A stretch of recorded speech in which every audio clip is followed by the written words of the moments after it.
Jalen Rose. I'm David Jacoby. We are Jalen and Jacoby. What exactly is it that we do, Mr. Rose? We give the people what they want. Jalen, we have a super wild card weekend upcoming in the NFL. 6 playoff games in 2 days. And we have proof that aliens visited us 3 years ago from a Harvard professor. We will get into all that, but we will start with a triple-double from Luka Doncic last night. He led his team to a win over the Rockets. Jalen, you saw something in Luka. You had a feeling, a premonition about Luka. What was that watching this game? That is what a franchise player looks like. That is why I don't use the term superstar very often. So when that word comes out of my mouth, it has substance.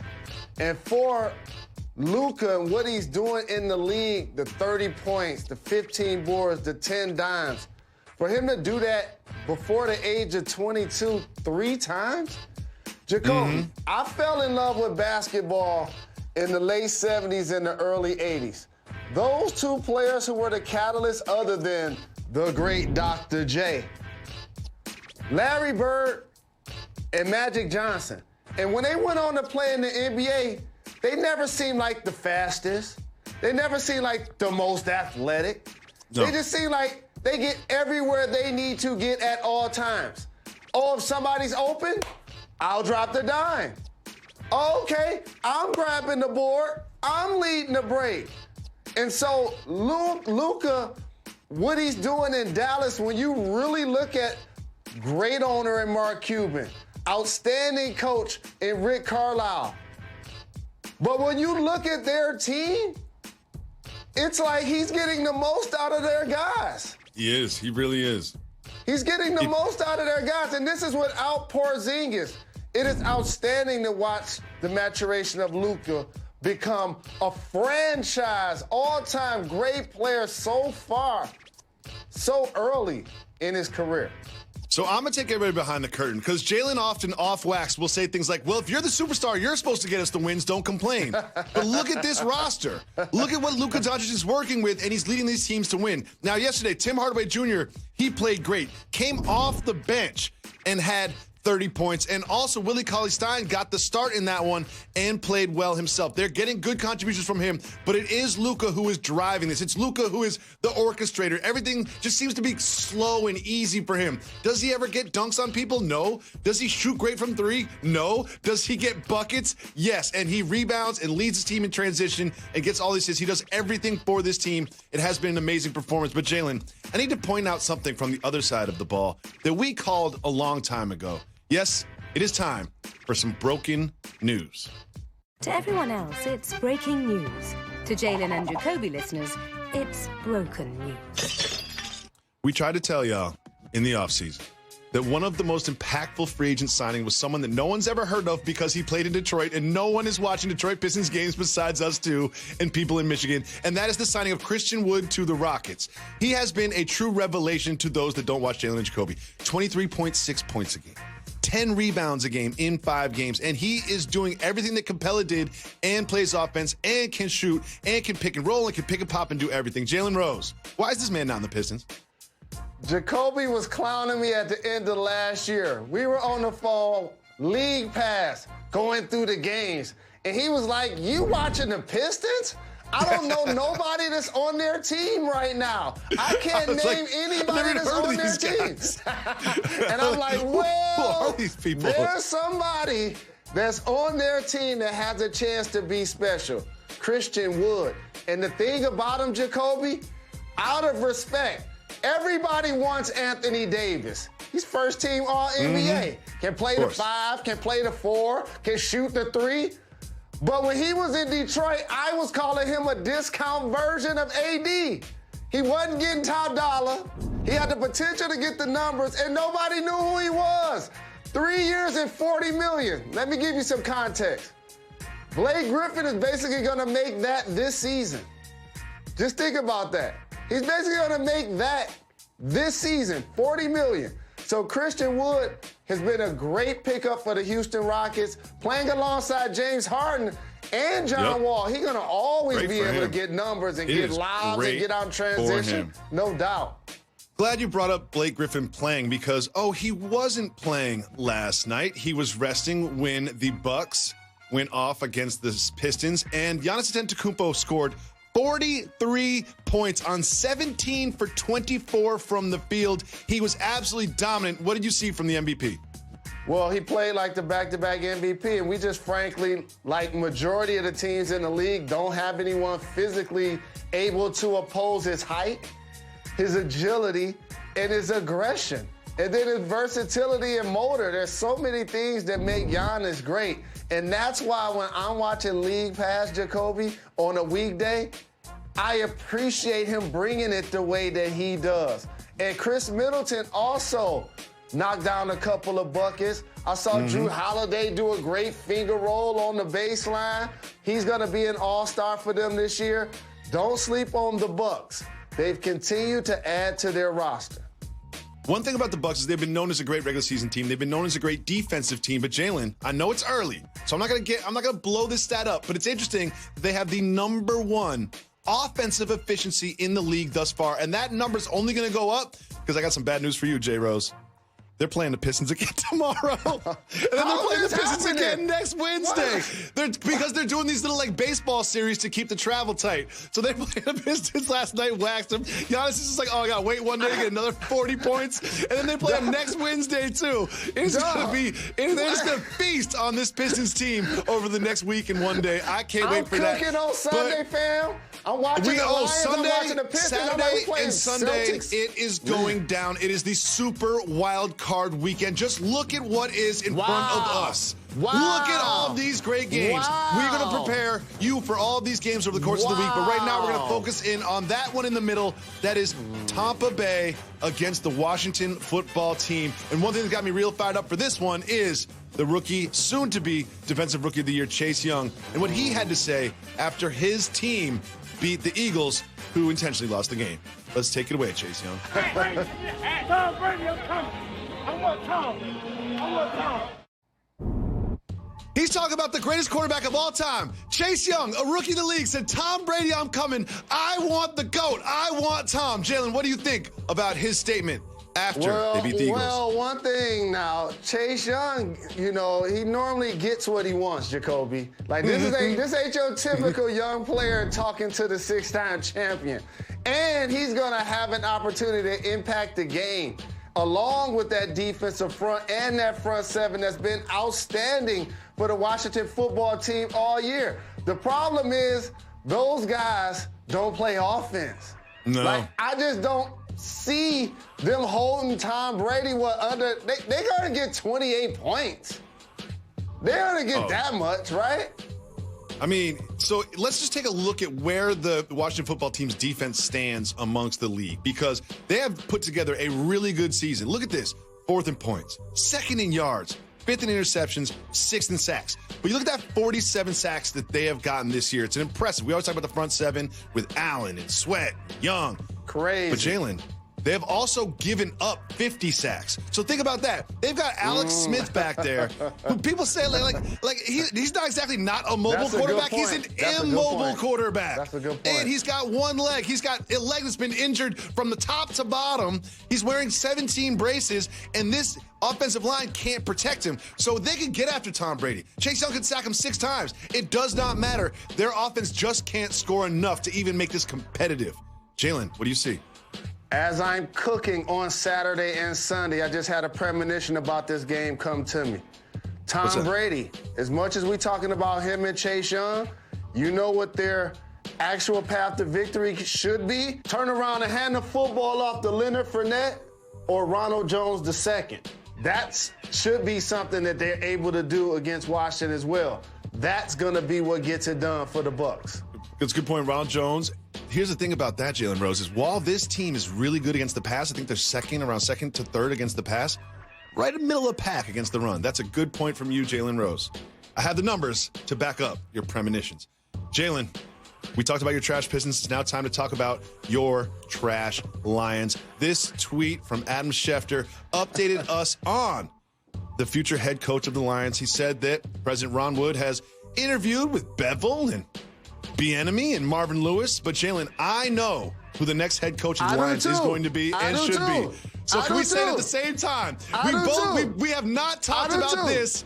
We have not talked about this in preparation for the show. So let's say it on 3. 1, 2, 3. Robert Saleh. Marvin Lewis. Robert Saleh. Let me pitch you on Saleh. Oh, where did Robert Saleh grow up? Oh, Dearborn, Michigan. Where did he go to college? Oh, Michigan State.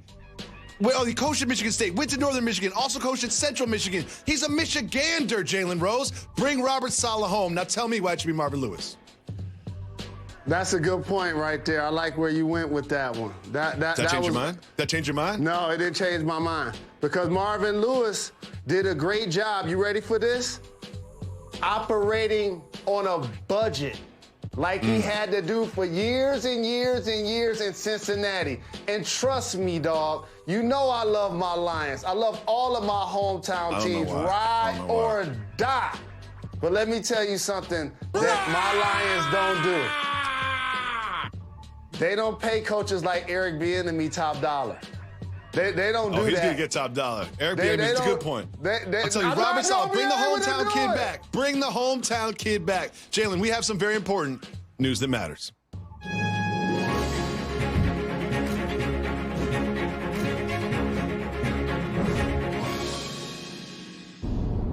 Jalen, in Hawaii, some scientists were looking through a highly powerful telescope when they noticed something abnormal in the atmosphere. It was shooting towards the sun at a strange velocity. And they thought it was a comet. But now we have a Harvard professor who says that was not a comet. That was an interstellar aircraft. Again, a Harvard professor, because it was shaped like a cigar, which is abnormal for rocks in space. And also, the flight path was not normal towards regular gravitational pulls in the atmosphere. I've done a lot of research on this. So Jalen Rose, this Harvard professor says that we were visited by interstellar objects that we mistake for a comet. And he said, if you gave a caveman a cell phone, he would think it was a rock. We are mistaking this. That was an interstellar aircraft flying in our atmosphere. Jalen Rose, this is hard proof that we've been visited by aliens. Do you disagree? It reminds me of Mork from Ork. Nanu Nanu. Pier 17 in the South Street Seaport, and brought to you by Chase. Welcome back to Jalen and Jacoby. Jalen, it is time for the segment where you decide what we discuss. It's Keep It Moving. Woo! Tang! Woo! Tang! If you want to discuss the topic, say hit the brakes. If not, me, you, and Method Man will keep it moving, and we will start with the salty head coach of the New York Giants, Joe Judge. Keep moving or hit the brakes. Let's listen to Joe Judge complain about the Eagles play on Sunday night.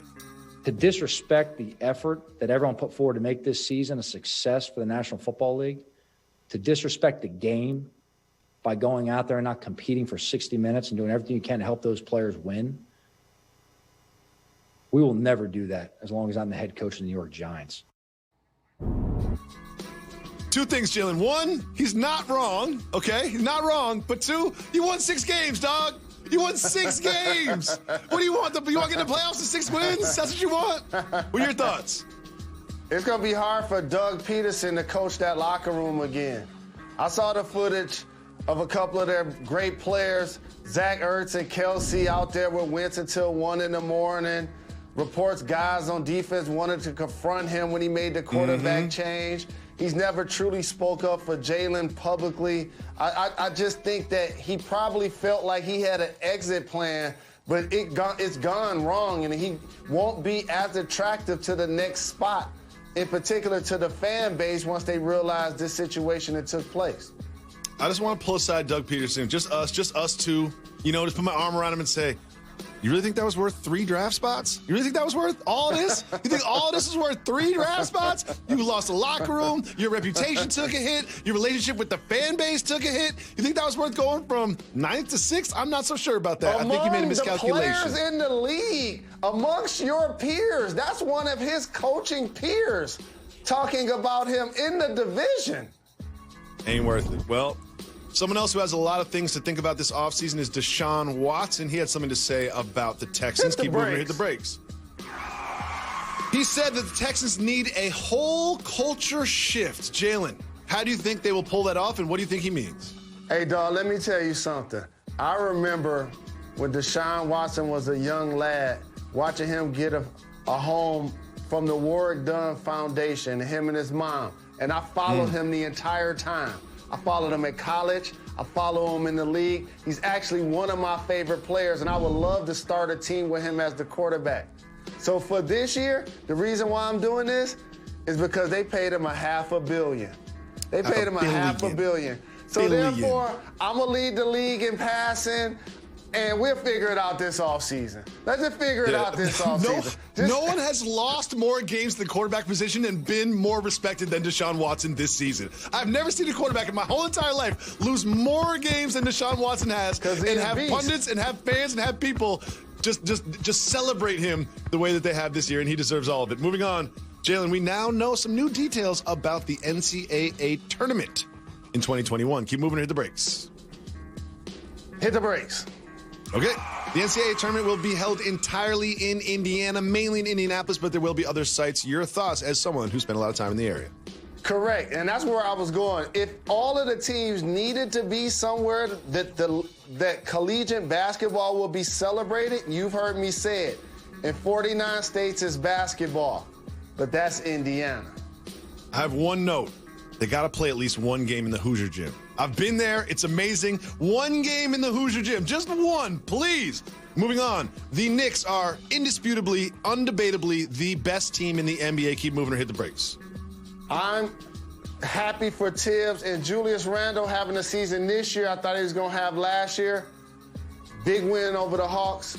Keep it moving for now. We keep it moving. We keep it moving. The Kings and the Warriors played basketball, but there's some things happening off the court with the Kings that I need you to take us behind the curtain on. Okay. If you don't know by now, you should, but Marvin Bagley's father, Marvin Bagley II, took to Twitter and said that the Kings should trade him. And then De'Aaron Fox's father, Aaron Fox, said go ahead and trade him. Jalen, how does this play out in the locker room when you've got family members doing this on social media? So I always got to stress, as somebody that grew up fatherless, I'll never question the integrity of a parent standing up for their son or their daughter. So that's first and foremost. But how this plays out, since they're professionals, it means that De'Aaron Fox got a big deal. He's the starting point guard, and he's going to be there. It means Bagley's going to get an opportunity time and time again to be a player, because they invested the number 2 pick in him, and he went ahead of players like Luka, Trae Young, and Jaren Jackson Jr. They're going to give him every chance to be a player. And if it doesn't happen, I still feel like he's NBA worthy. I know people are going to be calling him different terms if he don't make it with that squad. He'll have a long, productive career. But if he ain't seeing eye to eye with the point guard, and their fathers ain't seeing eye to eye, it just lets me know that he might as well be renting or leasing, because Bagley ain't going to be there long term. Jalen, the Raptors are low-key off to an awful start to their season. Keep moving or hit the brakes. You knew this would happen after they won the championship a couple of years ago, but still hit the brakes. We'll hit the brakes on this. Jalen, the Raptors are, in their defense, they have to play games out of Tampa, Florida, instead of their home city of Toronto, but they have just played so bad. They're 1-5 with one single win, and they're getting waxed, and Jason Tatum put up 40 on them last night. Can they right the ship and make the playoffs, or is this just a lost season for them? Hey, let me tell everybody something that's never been to Toronto. Visit when you get a chance. And would never disparage Tampa, because I know it's an amazing place. They got a couple of amazing blocks that have historic walls that if they could talk. But let me tell you something. Toronto's special. I think they're missing their home environment, Jacoby. That must be I it. really think they're missing their home environment. OG Anunoby can't make a shot. You told me. He's not just missing his home environment. He's missing every shot that he's taking. When we come back, we have some bad news for the Browns that everyone is rooting for. Stay tuned for that. It is not good. What we got coming up for you on ESPN Wednesday, it's the Warriors and the Clippers. Friday, Clippers and Warriors again. And then we have the wild card game between the Ravens and Titans on Sunday. And then on Monday, it is the national championship game. What a lineup coming up on ESPN. Jalen, Browns fans were so happy the playoff drought was ended. They were just so happy. And then we have this news. Head coach Kevin Stefanski, 2 coaches, and 2 players have tested positive. They've closed the facility. Stefanski will not be coaching in the wild card game against the Steelers. Just after some good news, some really bad news for the Browns. Don't you feel it for this fan base? Well, props to the NFL for getting through their regular season, but don't be surprised if this not only happens to the Browns, but a couple other teams as well. Not only will the Browns and Steelers be matching up this weekend, we have another matchup that we'd like to discuss here with 2 people that are very important to us here at Jalen Jacoby. Snoop Dogg and Eminem, 2 of our favorite people on the planet, 2 of the best artists to ever do it, are going back and forth in songs and on social. Jalen, how can we end this? How do we stop this? I do not want to live in a hip-hop world where Eminem and Snoop ain't seeing eye to eye. We got to bring the dog.